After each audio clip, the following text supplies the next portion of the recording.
Back in 2014, we traveled to Chennai, India to work with Roy Knight and Arise Shine Mission. It was there in the daily work of serving those in desperate poverty that the seeds were planted to begin Equinox Global Missions.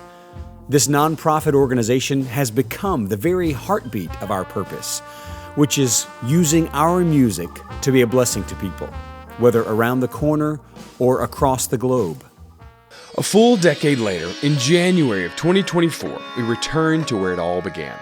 But this time we carried with us all the resources of the EGM network to have as positive an impact as possible. We set out with a small band of musicians, a nimble, impractical brass band that could perform almost anywhere without the need of a sound system, just like the groups that play in the streets of New Orleans. Our first stop was at the home of our host, Roy Knight, and his family, who live across from the church building where ministers and their wives had gathered to greet us. They honored us with garlands and shawls, songs and prayers, which would turn out to be the first of countless such traditional welcoming ceremonies we experienced. The next day, we spent at the Women's Arts and Science College in Tirutani, which turned out to be an exuberant celebration for everyone.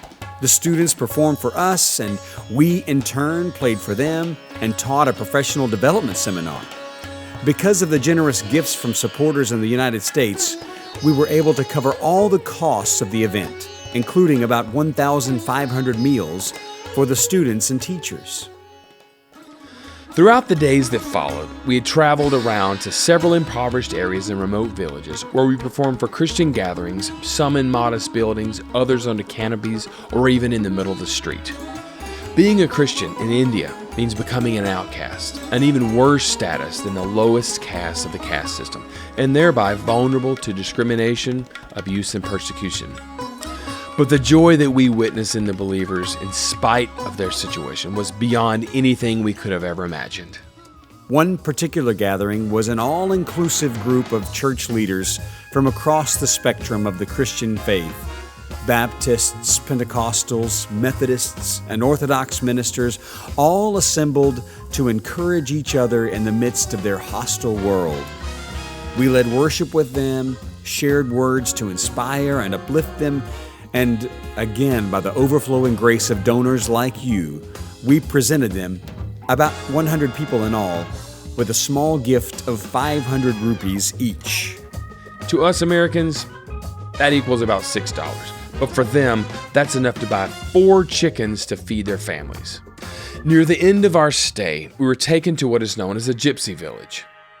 The cramped, filthy slum area is home to many families and scores of children who eke out a living as day laborers, street vendors, scavengers, or even beggars. We arrived as the last rays of daylight were vanishing, but we were greeted with the bright, vibrant smiles of a community waiting to receive us for an epic night of music and dancing. Again, because of generous donors, we were able to distribute food to everyone there.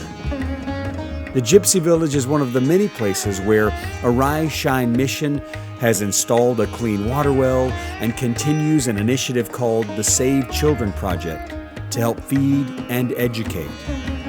Roy began Arise Shine Mission to meet humanitarian needs all over India, regardless of religion or caste, by feeding the poor, empowering widows, digging wells, educating children, and lifting up communities.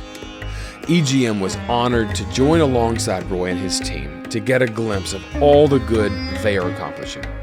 But much more remains to be done in a country of over 1 billion souls, and Equinox Global Missions is committed to doing all we can to help. You can find out more about our work in India, our work at home, and in many other places as well by visiting equinoxglobalmissions.org. Our hope is that you may be inspired to use your unique gifts to be a blessing to others while on the earth.